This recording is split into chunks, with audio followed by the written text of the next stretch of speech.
Fala, galerinha dos investimentos, beleza?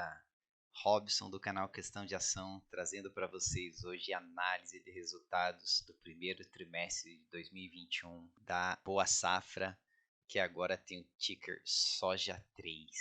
Fazendo um breve overview da empresa, é uma empresa que teve um IPO agora no final de abril, dia 29 de abril. O preço no IPO era de R$ 9,90 e aí com 2 meses de mercado, ela hoje tem o preço de R$ 15,51. Ela teve uma volatilidade bem grande, chegando aí a quase R$ 18 logo no lançamento dela, e hoje ela já está mais estabilizada, é o preço de 15,51. Bem, qual que é o business da Soja 3? A Soja 3, ela é uma empresa que trabalha no tratamento de sementes ou seeds. Bem, falando um pouquinho do business da Soja 3, ela é focada no tratamento de sementes para ter uma melhor performance no plantio. O que seria isso? Os produtores, os donos das lavouras, os grandes fazendeiros, eles têm uma quantidade ilimitada de terra. Portanto, eles precisam ter o melhor performance possível no plantio. E a soja 3 ela veio para resolver esse problema do fazendeiro. Então, ela beneficia a semente de soja. O que seria beneficiamento? Ela utiliza de tecnologia para colocar na semente insumos que vão melhorar a performance da soja, ou do milho, ou do feijão, da semente em si, e protegê-las contra, por exemplo, fungos, pragas, fazendo com que o produtor tenha um melhor aproveitamento por hectare do plantio. Então, com a mesma quantidade de terra, se o produtor comprar uma soja beneficiada e plantar, ele vai ter uma melhor performance, vai ter mais sacas de soja por hectare. Basicamente é isso, ela veio para resolver o problema do agricultor. E a Boa Safra, ela é uma empresa que vem crescendo rapidamente. Então, em 2009, ela tinha 30 milhões de faturamento e hoje, em 2020, aliás, no ano passado, ela chegou ao faturamento de 600 milhões. O CEO da empresa é o senhor Marino Coupe.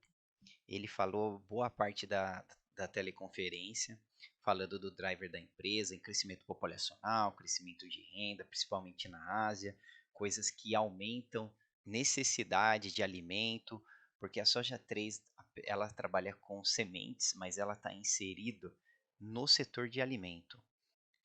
A Soja 3 ela é uma empresa focada principalmente em soja, além dela trabalhar também com milho e feijão, mas 99% do faturamento dela hoje está em soja. Ela tem 5 unidades de beneficiamento, sendo duas próprias. O market share dela é de 5,7%.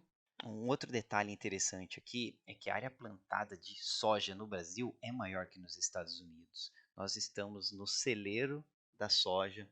Todos os anos nós somos recordistas em exportação de soja e isso faz com que a empresa Boa Safra, o Soja 3, esteja inserido no maior mercado de soja do mundo. Bem, aqui eu vou começar pelo o slide que está lá no final da apresentação deles, mas que eu acho super interessante para os acionistas minoritários entender o business da Boa Safra. Bem, a sazonalidade da operação é totalmente diferente de qualquer outra empresa, porque o tratamento de sementes, o business de seeds, ela tem que levar em consideração a colheita, o início do plantio, a safra. Então, inclusive o CEO ele deixou bem claro isso, o senhor Marino, que no primeiro trimestre é um trimestre onde os custos e as despesas são elevadíssimas, custo com frete, custo com armazenagem, existe uma necessidade de capital de giro muito grande, é onde você faz as dívidas, é onde você faz os empréstimos para conseguir tocar um negócio. E é um período de grande volume de vendas, mas essas vendas elas são contratos em carteiras que não significam faturamento. O faturamento ele vai se dar lá na frente, no início das chuvas. Então, no segundo trimestre, é o término da colheita e beneficiamento das sementes. também tem uma alta necessidade de capital de giro, é o período de maior posição de estoque. Então, agora, no segundo trimestre, a gente está no período de maior posição de estoques, para quando o produtor começar a plantar, eles terem a capacidade de atendimento. E aqui a gente vai ter a utilização máxima das câmaras frias. Então, aqui é um ponto importante que também vai em linha com o que eles falaram na teleconferência, que eles precisam ter câmaras frias para armazenagem da soja ou da semente, né?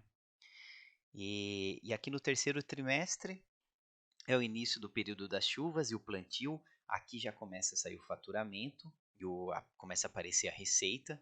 É um período de forte geração de caixa e é quando eles começam a liquidação dos empréstimos. Então, aqui no quarto trimestre é o término do plantio, término dos embarques, período de forte faturamento. Aí aqui o estoque já começa a reduzir e, e a maior posição de caixa durante o ano. Então, olhando aqui, o que a gente entende? Que no primeiro trimestre e segundo trimestre, provavelmente a empresa vai ficar no negativo. Tanto que na apresentação, eles fazem questão de mostrar o faturamento e o resultado da empresa nos últimos 12 meses, e não comparando trimestre com trimestre. Mas a gente vai chegar lá também. Então, aqui falando um pouquinho do desempenho operacional, e o volume de vendas em milhões de sacas de semente de soja. Lá em 2014 era de 0,6 e em 2020 foi de 2,3. Você vê que o volume de soja vendido é zero agora, trimestre contra trimestre, porque não tem faturamento de soja. Quando a gente olha aqui em sacas de milho, foi um crescimento de 11%, mesmo não sendo o business da empresa, o core da empresa, e sacas de feijão teve um crescimento de 118%. Neste slide, eles falaram muito sobre os investimentos que estão sendo feitos nas beneficiadoras. Então, 2 depósitos refrigerados na beneficiadora de Buritis e uma terceira linha de produção. E em Cabeceiras, 2 depósitos também, com previsão para final de maio e final de junho, uma terceira linha de produção e 3 silos para resíduos. Falando um pouquinho do desempenho financeiro e aí já fazendo aquela interligação com a sazonalidade do negócio da soja 3. Então, aqui no primeiro trimestre de 2020, nós podemos ver que 127 milhões a faturar, então assim, é pedido em carteira. Se a gente comparar com o primeiro trimestre de 2021, ele praticamente cresceu em 400% o pedido em carteira. Aqui no primeiro trimestre de 2020 quase não teve faturamento e aqui a gente já teve um faturamento pequeno, mas que não ocorreu lá em 2020. Se a gente olhar os outros 3 trimestres, você vê que é uma ascendente e dezembro, aí você não tem mais pedido em carteira, você só tem faturado. Então, o segundo trimestre começa a melhorar um pouquinho, mas o pedido em carteira ele aumenta, é o ponto no ano onde tem mais pedido em carteira, é um contrato que depois fazendeiros, os donos das lavouras vão adquirir, então eles têm que se preparar para ter essa armazenagem de soja para atender o cliente lá na frente. No terceiro trimestre, essa pirâmide ela já se inverte, ele vai ter menos pedido em carteira, se bem que aqui ainda é bastante coisa, o que é ótimo, tá? E o faturado aqui na casa dos 305 milhões. Provavelmente esse pedido em carteira ele aparece aqui, por isso que você não tem nada, e aí começa o ano de novo.